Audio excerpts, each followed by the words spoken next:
الحمد لله وكفى وسلام على عباده الذين اصطفى أما بعد فأعوذ بالله من الشيطان الرجيم بسم الله الرحمن الرحيم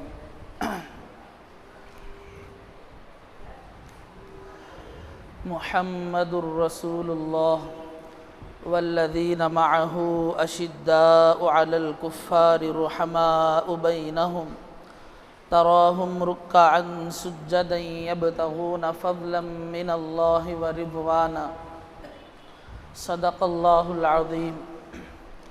قال النبي صلى الله عليه وسلم أصحابي كالنجوم بأيهم اقتديتم اهتديتم صدق اللہ مولانا العظیم۔ بزرگان محترم، اللہ رب ذوالجلال نے قرآن مجید جیسی مقدس اور بابرکت اور سعادتوں والی کتاب کو اس امت میں اپنے نبی پاک صلی اللہ علیہ وسلم پر اتارا ہے۔ اسی کلام مجید کے اندر اللہ تبارک و تعالی نے اپنے نبی کے بعد ساری امت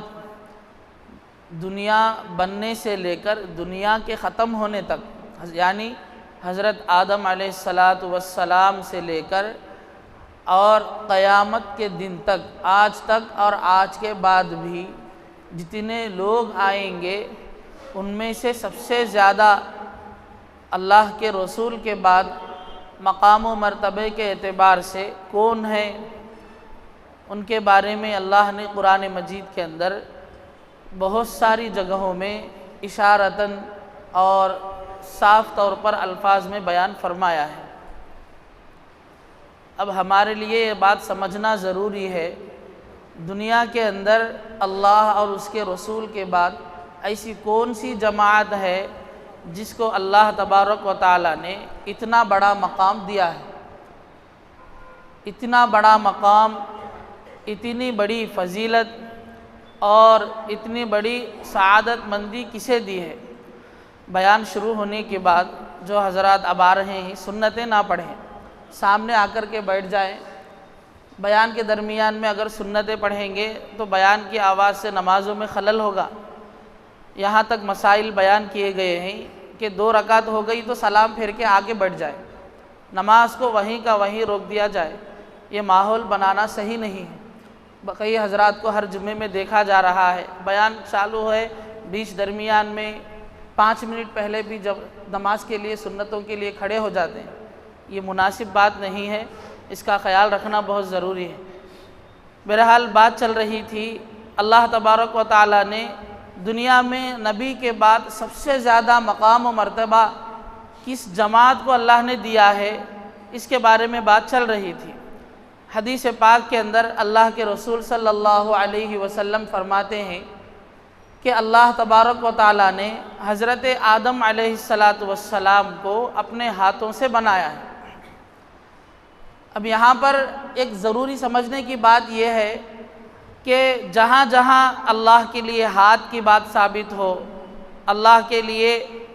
جس طرح ہمارے جسم کے اعضاء ہیں،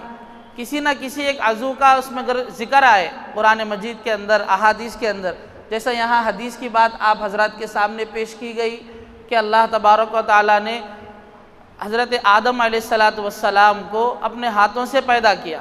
حدیث کے اندر خود الفاظ اس طریقے سے بتائے جاتے ہیں، خلقت بیدیا، خلقت کا معنی جو ہے میں نے پیدا کیا، بیدیا کا معنی اپنے دونوں ہاتھوں سے۔ اللہ کے رسول نے اس طرح کے الفاظ میں بیان فرمایا۔ علماء اکرام فرماتے ہیں کہ جب اس طرح کے الفاظ ہم سنیں قرآن سے یا احادیث سے، تو ہم کبھی بھی ان الفاظ کو سننے کے بعد جب اللہ نے ہاتھ سے بنایا ہے تو جس طرح ہمارے 2 ہاتھ ہیں اور ہم کیسے بناتے ہیں ویسا اللہ نے بنایا ہوگا، ایسا ہم اپنے ذہن میں کبھی بھی حساب نہیں لگانا چاہیے۔ اپنے جسم کو، اپنے جس طریقے کے اعضاء ہیں، ایسے ہی اللہ کا دل ہو سکتا ہے جیسا ہمارا دل ہے، جیسے ہمارے ہاتھ ہیں ویسا اللہ کے ہاتھ ہیں۔ ایسا ہمیں کبھی بھی اپنی ذات کو اللہ کی ذات سے کمپیئر نہیں کرنا چاہیے، بلکہ جب ہم سنتے ہیں اللہ کے بارے میں تو ہمیں ایسا عقیدہ رکھنا چاہیے کہ ہے اللہ کے لیے ہاتھ کا ذکر آیا تو ہوں گے، اللہ کی شان کے مطابق ہوں گے، ہم اس کو اپنے جیسا نہیں سمجھیں گے۔ جب قیامت میں ایک دن آئے گا دنیا ختم ہونے کے بعد، اس وقت میں اللہ تبارک و تعالیٰ خود ہمارے سامنے آئیں گے، جب ہم دیکھ لیں گے۔ صحیح احادیث کے اندر اس کا تذکرہ ملتا ہے، اللہ کے رسول صلی اللہ علیہ وسلم نے فرمایا کہ ایک دن وہ ہوگا سبھی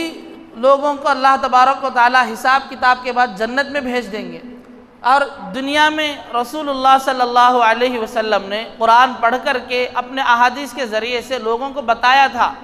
کہ ایک جنتی کو یہ اس عمل پر کل قیامت کے دن جنت میں محل ملے گی، یہ عمل کریں گے تو کل قیامت کے دن بغیر حساب و کتاب کے جنت میں جائیں گے، اور جنت میں ان کے لیے الگ یہ مقام ملے گا۔ یہ جو درجات اللہ کے رسول نے جو وعدے دنیا میں بیان کیے ہیں، اللہ تبارک و تعالیٰ سب کو وہ وعدے مکمل کرنے کے بعد ایک دن سب کو اپنے میدان میں اکٹھا کریں گے۔ اکٹھا کر کے اللہ تبارک و تعالیٰ سب کے سامنے یہ سوال کریں گے کہ میں نے تم سے جتنے بھی وعدے کیے تھے کیا پورے وعدے ہو گئے؟ تو پورے لوگ جنتی لوگ کہیں گے اے اللہ اب کون سا وعدہ باقی رہ گیا؟ آپ نے جن جن وعدوں کا ذکر کیا ہے، آپ کے حبیب نے، آپ کے رسول نے صلی اللہ علیہ وسلم، انہوں نے جتنے بھی آپ سے متعلق وعدوں کو بیان کیا ہے، ہم نے ہر وعدے کو دیکھ لیا ہے، ہر وعدے کو لے لیا ہے، اب کون سا وعدہ باقی رہ گیا ہے؟ اللہ تبارک و تعالیٰ سوال کریں گے کیا کوئی چیز آپ کو دینے میں چھوٹ گئی ہے؟ اس کے بعد سب کی زبان سے یہی نکلے گا کہ سب کچھ مل گیا، سب کچھ مل گیا، اب کوئی چیز باقی نہیں ہے، اب کیا باقی ہو سکتا ہے؟ اس کے بعد اللہ تبارک و تعالیٰ پردوں کو ہٹا کر اپنی ذات کو پوری امت کے سامنے پیش کریں۔ جو اس وقت جنت میں موجود ہوں گے ان کے سامنے اللہ تبارک و تعالیٰ اپنی ذات کو پیش کریں گے۔ تو یہاں تک محدثین نے بتایا ہے کہ اس وقت میں جو لوگ اللہ تبارک و تعالیٰ کو دیکھ رہے ہوں گے، دلوں کے اندر ایسی کیفیت جاری ہوگی کہ بس دیکھتے ہی رہیں۔ ہماری نگاہ، ہماری آنکھوں سے دیکھنا، یہ جو ہے یہ وقت کبھی ختم نہ ہو اور یہ لمحہ کبھی ختم نہ ہو، ہم ایسے ہی اللہ تبارک و تعالیٰ کی ذات کو دیکھتے رہے، بس دیکھتے ہی رہے۔ جس طریقے سے اپنے محبوب کو دنیا میں کوئی آدمی دیکھ کر لذت محسوس کرتا ہے، مزہ محسوس کرتا ہے، ایسے ہی کل قیامت کے دن ہر جنتی اللہ تبارک و تعالیٰ کو دیکھ کر لذت محسوس کرے گا۔ تو بہرحال بات آئی تھی تو یہاں تک بتائی گئی، تو اللہ کے رسول صلی اللہ علیہ وسلم نے فرمایا کہ جب حضرت آدم علیہ السلام کو اللہ تبارک و تعالیٰ نے پیدا کیا تو ان کو اللہ تبارک و تعالیٰ نے اپنے ہاتھوں سے پیدا کیا۔ اس کے بعد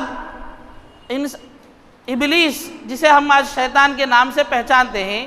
اس کو جب ان کے لیے سجدہ کرنے کا حکم دیا گیا تو اس نے اس کا انکار کر دیا۔ اس وقت میں اللہ تبارک و تعالیٰ نے فرمایا کہ تم اس انسان کے سجدے سے تم انکار کر رہے ہو جس کو میں نے اپنے ہاتھوں سے پیدا کیا ہے۔ اب اس کے بعد اللہ تبارک و تعالیٰ نے حضرت آدم علیہ السلام کو بنانے کے بعد ان کی پیٹھ پر ہاتھ رکھا۔ ہاتھ رکھنے کے بعد اب تھوڑی دیر کے بعد اب ہاتھ ہٹا دیے تو اس کے بعد ان کی پیٹھ سے حضرت آدم علیہ السلام سے لے کر جتنے لوگ دنیا میں آئیں گے قیامت تک، آج تک اور آج کے بعد بھی جتنے بھی لوگ دنیا میں آئیں گے سب کی روحیں ان کی پیٹھ سے نکل رہی تھی۔ تو محدثین فرماتے ہیں کہ اس طریقے سے وہ نکل رہی تھی اور سب باہر آنے کے بعد سب اکٹھا ہو گئی تھی، اور ہر روح کے بارے میں بتایا گیا جس طرح انسان کی باڈی ہوتی ہے ایسے ہی اسی شکل میں روح ہوتی ہے، بس فرق اتنا ہوتا ہے روح کے لیے جسم نہیں ہوتا، روح کے لیے جسم نہیں ہوتا، انسان کے لیے جسم ہوتا ہے، بس اتنا ہی فرق ہوتا ہے۔ تو کل قیامت تک جتنی امتیں، جتنے انبیاء کون آئیں گے سب ان کی پیٹھ سے نکل رہے تھے، نکل کر کے سب جمع ہو گئے تھے۔ تو اس کو ایسا بتایا ہے کہ ایک پلیٹ میں اگر کوئی آدمی چاول اور گیہوں اور جواری اس طریقے کی چیزوں کو اگر پلیٹ میں ڈالے گا سب ایک ہو جائیں گے، تو ایک ایک دانہ بھی مجمع میں جڑنے کے بعد بھی اپنی اصلیت کو نہیں کھوتا۔ یعنی دانہ دیکھ کر ہم کہہ سکتے ہیں کہ یہ دانہ چاول کا ہے، یہ گیہوں کا ہے۔ تو ایسا ہر روح بھی میدان میں جمع ہونے کے بعد ایسا دکھ رہی تھی کہ اس میں ایک کی پیشانی پر کون نیک ہے، کون ظلمت میں جانے والا ہے، کون دنیا میں جا کر اللہ کی عبادت کرے گا، تو ہر ایک کی پیشانی پر اس طرح سے نشانیاں نظر آ رہی تھی اور ہر ایک روح الگ الگ نظر آ رہی تھی۔ جیسا اب ہم یہاں پر جمع ہوئے ہیں، ہم سب ایک ہونے کے بعد بھی ہر ایک کی اپنی اپنی شکل باقی رہتی ہے، ایسا نہیں کہ مجمع جمنے کے بعد شکلیں بدل جائے، سب کی ایک شکل ہو جائے، ایسا نہیں۔ تو اسی طرح اس وقت میں جو روحیں نکل کر کے جمع ہوئی تھی تو سب اپنے اپنے حساب سے الگ الگ نظر آ رہی تھی۔ اس کے بعد اللہ تبارک و تعالیٰ نے سب پر نظر کرنے کے بعد دیکھا تو جن جن لوگوں کے پیشانیوں پر نورانی نشانیاں چمک رہی تھی، اللہ تبارک و تعالیٰ نے ان سب کو منتخب کر کے انبیاء بنا دیا، ان سب کو منتخب کر کے اللہ تبارک و تعالیٰ نے نبیوں کا مقام دے دیا۔ پھر اس کے بعد دوسری مرتبہ اللہ تبارک و تعالیٰ نے ان تمام روحوں پر اپنی نظر دوڑائی، یعنی دیکھا، دیکھنے کے بعد پھر اس میں سے چند لوگوں کو اللہ تبارک و تعالیٰ نے منتخب کیا۔ وہ کون لوگ ہیں اس کے بارے میں حدیث کے اندر بتایا گیا، وہ صحابہ کی جماعت ہے، وہ صحابہ کی جماعت ہے۔ اللہ کے رسول صلی اللہ علیہ وسلم کو اللہ تبارک و تعالیٰ نے ایسی مقدس جماعت عطا فرمائی ہے کہ جس کو ازل کے اندر، ابھی وہ دنیا میں تک نہیں آئی، ایسی مقدس جماعت کو اللہ نے پہلے ہی منتخب کر لیا۔ منتخب کرنے کے بعد پھر دنیا میں ان تمام لوگوں کو ان کا امتی بنایا اور ان کو صحابہ کا مقام عطا فرمایا۔ تو سوچنے کی بات ہے، جو صحابہ ہیں یہ کوئی معمولی انسان نہیں ہیں،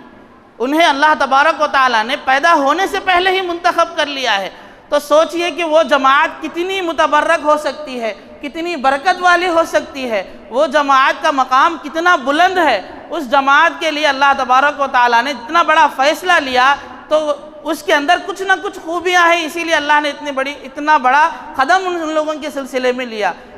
تو اس سے ہمیں ان کی ایک بڑی اہمیت سمجھ میں آتی ہے۔ سمجھنا بھی چاہیے کہ جب پوری امت کے اندر اتنے پورے انبیاء کو سب کو الگ کرنے کے بعد ہر زمانے کی امتیوں کو ہوتے ہوئے بھی اللہ تبارک و تعالیٰ نے ایک جماعت کو نبی کے صحابہ کے طور پر، نبی کے ساتھیوں کے طور پر پسند فرمایا۔ پسند فرمانے کے بعد مکمل طور پر انہیں دنیا میں ان کا صحابی بنایا۔ اس کے بعد اللہ تبارک و تعالیٰ نے خود اپنے کلام کے اندر فرمایا وَالَّذِينَ إِذَا فَعَلُوا فَاحِشَةً أَوْ ظَلَمُوا أَنفُسَهُمْ ذَكَرُوا اللَّهَ فَاسْتَغْفَرُوا لِذُنُوبِهِمْ۔ یہ جو آیت ہے صحابہ سے متعلق بیان کی گئی ہے۔ فرمایا کہ میرے صحابہ جس کو میں نے اپنے نبی کے لیے ساتھی کے طور پر، صحابی کے طور پر منتخب فرمایا، یہ ایسے لوگ ہیں کہ کبھی ان سے کچھ گناہ ہو جاتا تھا، کبھی ان سے کچھ غلطی ہو جاتی تھی۔ انسان ہے، انسان ہونے کے ناطے اچھائی اور برائی سب انسان کے دلوں میں ہوتی ہے۔ انسان کتنا بھی بڑے مقام کا ہو، کبھی نہ کبھی اس کے دل میں گناہ کا خیال آتا ہے، کبھی نہ کبھی چھوٹی سے چھوٹی کچھ نہ کچھ اس سے غلطی ہو بھی جاتی ہے۔ لیکن اصل انسان وہ ہے، اصل مکمل طور پر مقبول اور محبوب انسان وہ ہے اپنی غلطی ہونے کے بعد احساس ہو کر کے وہ اپنی غلطی کی معافی مانگے، اللہ تبارک و تعالیٰ کے دربار میں ہاتھ اٹھا کر کے اپنے مغفرت کی طلب کرے، دنیا میں جس کے ساتھ اس نے غلط کیا ہے اس سے بھی معافی مانگے۔ تو اللہ تبارک و تعالیٰ نے صحابہ کے شان میں یہ آیت نازل کرتے ہوئے فرمایا کہ یہ صحابہ کی جماعت جب کبھی بھی ان سے کوئی غلطی ہو جاتی تھی، فعلوا فاحشہ، کوئی بھی چھوٹی بھی کوئی غلطی ہو جاتی تھی، او ظلموا انفسہم، اس غلطی کرنا خود اپنی ذات پر ظلم کرنے کے برابر ہے۔ اس سے پہلے بات بتائی گئی تھی کہ اپنی ذات پر ظلم کیسے ہوگا، ہم غلطی کر رہے ہیں اسی لیے اللہ تبارک و تعالیٰ دنیا میں بھی ہمیں سزا دے رہے ہیں، کل قیامت کے دن ہمارے جسم کو جلایا جائے گا، ہمیں عذاب دیا جائے گا، تو یہ ہمارے عمل کی وجہ سے خود ہمارے اوپر جو ہے عذاب آ رہا ہے، تو یہ خود ہمارے کام کی وجہ سے ظلم بتایا گیا۔ تو فرماتے ہیں کہ کبھی ان سے چھوٹی غلطی بھی ہو جائے تو وہ کرتے کیا تھے، ذکروا اللہ فاستغفروا لذنوبہم، ڈر جاتے تھے، کام جاتے تھے، اللہ کو یاد کرتے تھے، اللہ کے دربار میں ہاتھ اٹھا کر کے مغفرت کی دعا کرتے تھے۔ وَمَن يَغْفِرُ الذُّنُوبَ إِلَّا اللَّهُ وَلَمْ يُصِرُّوا عَلَى مَا فَعَلُوا وَهُمْ يَعْلَمُونَ۔ خود اللہ تبارک و تعالیٰ نے فرمایا وہ اللہ سے اپنے گناہوں کا، اللہ کے سامنے اپنے گناہوں کا اظہار کرتے ہوئے مغفرت کی دعا کرتے تھے اور اس کے بعد اپنے اس گناہ پر ثابت قدم نہیں رہتے تھے، یعنی گناہ پر ڈٹے نہیں رہتے تھے۔ ایک مرتبہ نماز چھوڑ گئی تو پھر 2 دن کے بعد پھر وہی نماز چھوڑ جائے گی، 4 دن کے بعد پھر نماز چھوڑ جائے گی، پھر آج جھوٹ بولے تو پھر شام میں بھی جھوٹ بولے، تو گناہ کرنے کے بعد اسی گناہ پر نہیں رہتے تھے۔ ایک مرتبہ اگر کوئی غلطی ہو جاتی تھی اور دل کے اندر اس کا خیال آتا تھا تو توبہ کرنے کے بعد آئندہ وہ گناہ نہیں کرتے تھے، تو ان کے اندر ایسی کیفیت ہوتی تھی۔ اللہ کے رسول صلی اللہ علیہ وسلم نے فرمایا، جو بندہ گناہ ہونے کے بعد فوراً اپنے گناہ پر شرمندہ ہو کر اللہ تبارک و تعالیٰ سے ڈرتے ہوئے وہ توبہ کرتا ہے تو اللہ تبارک و تعالیٰ اس کے نامہ اعمال میں جو گناہ لکھا گیا تھا اسے ایسا مٹا دیتے ہیں گویا کہ اس نے کبھی وہ کام کیا ہی نہیں۔ صحابہ جب کبھی چھوٹی سی بھی بھول ہو جاتی تو فوراً وہ اللہ کے دربار میں جڑ جاتے تھے، اسی لیے اللہ تبارک و تعالیٰ نے انہیں اتنا بڑا مقام دیا اور فرمایا رضی اللہ عنہم ورضوا عنہ، یہ ایسی جماعت ہے جس سے میں خوش ہو گیا ہوں۔ اب اس کے بعد اللہ کے رسول صلی اللہ علیہ وسلم نے ایک جگہ حدیث کے اندر یہ بیان فرمایا، اصحابی کالنجوم بأیہم اقتدیتم اہتدیتم، فرمایا رسول اللہ نے کہ میرے صحابہ ستاروں کے مانند ہیں۔ ایہم اقتدیتم اہتدیتم، جس کی تم اتباع کرو گے، جس کو تم فالو کرو گے، جس کے تم پیچھے چلو گے، تم اس کے ساتھ ساتھ کامیاب ہو جاؤ گے۔ اب یہاں پر علماء اکرام نے سمجھایا، اللہ کے رسول صلی اللہ علیہ وسلم نے اپنے صحابہ کو ستارے سے تشبیہ دی ہے، ستارے سے جوڑ کر مثال بتائی ہے، تو اس کی وجہ کیا ہے؟ تو فرمایا گیا کہ ستارے کے اندر دو خوبیاں ہوتی ہیں، ایک یہ ہوتا ہے کہ وہ سفید ہوتا ہے، اس کے اندر کوئی داغ اور دھبا نہیں ہوتا، ایک خوبی ستارے کی یہ بیان فرمائی ہے۔ دوسری خوبی یہ بیان فرمائی ہے کہ ستارے کے اندر ایک خوبی یہ ہے کہ وہ اندھیروں میں، جنگلات میں، جہیں کہیں بھی اندھیرا ہوتا ہے وہ اپنی روشنی وہاں پر چھوڑتا ہے۔ شروع زمانے میں کیا ہوتا تھا، اب کی طرح لائٹ وغیرہ ٹیکنالوجی نہیں تھی، ایسی سہولیات نہیں تھے، تو لوگ سمندروں میں، جنگلوں میں سوار ہوتے تھے، رات کا وقت آتا تھا تو بیچ جنگل میں جانے کے بعد اندھیرے میں راستہ بھول جاتے تھے، کدھر جانا ہے، کدھر سے آئے۔ تو ستاروں کے اندر تھوڑے ستارے ایسے ہیں جو اپنا مقام اور اپنی جگہ نہیں بدلتے تھے، جس جگہ پر وہ ہے اسی پر رہتے تھے اور اس کے اشارے سے، اس کی روشنی سے لوگ جو ہے راستہ طے کر کے منزل تک پہنچتے تھے۔ تھوڑے ستارے ایسے تھے جو اپنی جگہ بدلتے تھے، تو اس فن سے جس کو تعلق ہوگا وہ اس کو پہچانے گا، ہر آدمی کو یہ پہچاننے میں نہیں آتی۔ شروع زمانے میں ہوتا تھا، صحابہ وغیرہ جو بھی لوگ جو ہے پہلے زمانے کی بھی لوگ ہو، سمندر میں جو ہے کشتی لے کر کے سوار ہوتے تھے، بیچ سمندر میں جانے کے بعد اندھیرے میں راستہ بھول جاتے تھے، تو انہی ستاروں کی روشنی کو پکڑتے ہوئے اپنی منزل تک پہنچتے تھے۔ تو دو خوبیاں ان ستاروں کے اندر ہیں، تو اللہ کے رسول فرماتے ہیں یہی دو خوبیاں میرے صحابہ کے اندر بھی ہیں۔ اللہ تبارک و تعالیٰ نے جب انہیں منتخب کیا ہے، اللہ تبارک و تعالیٰ آگے سے لے کے پیچھے تک، شروع سے لے کے آخر تک ہر ایک انسان کے بارے میں جانتے ہیں کہ وہ آگے چل کر وہ کیا کرے گا، اس کی زندگی کیسی گزرے گی، سب کچھ جانتے ہیں۔ اب سب جاننے کے باوجود اللہ تبارک و تعالیٰ اپنی نبی کے لیے ایسے ویسے لوگوں کو پسند نہیں کرتے۔ جب ایک قوم کو پسند کیا ہے تو وہ قوم بھی ایسی ہی بے دھبا، بے داغ، بغیر داغ اور بغیر دھبے کی ہوگی۔ تو فرمایا جس طرح ستارے کے اندر داغ اور دھبا نہیں ہوتا ہے، اسی طرح صحابہ کی زندگیوں میں داغ اور دھبا نہیں ہے۔ داغ اور دھبے سے مراد کیا ہے؟ یعنی ان کے خلاف برا بھلا ہمیں نہیں کہنا چاہیے، ان کی زندگیوں میں ویسے گناہ، کسی کی انگلی اٹھائے جیسے اعمال، کسی کے برا بولے جیسے ان کے اندر ویسا کردار نہیں ہے، بلکہ وہ اللہ کے رسول صلی اللہ علیہ وسلم کے ساتھ ان کی تربیت میں رہ کر انہوں نے اپنی زندگیوں کو بنایا ہے۔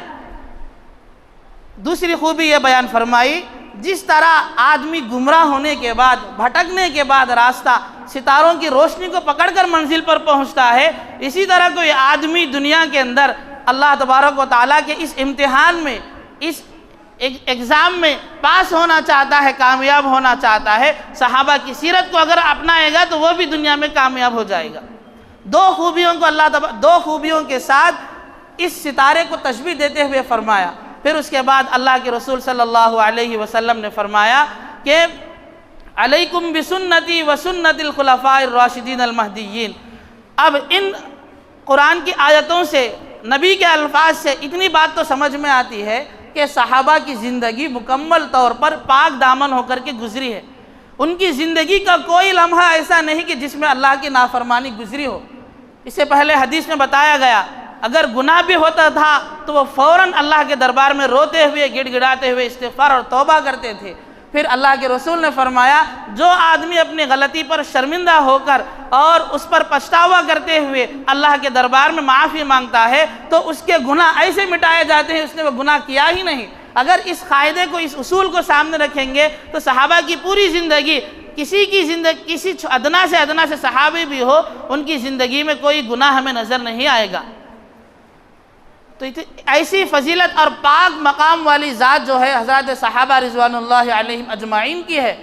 ایسی جماعت سے، ایسی صحابہ کی سیرت کو ہمیں پڑھنا چاہیے، پڑھ کر اپنی زندگیوں کو ہمیں بدلنے کی کوشش کرنا چاہیے۔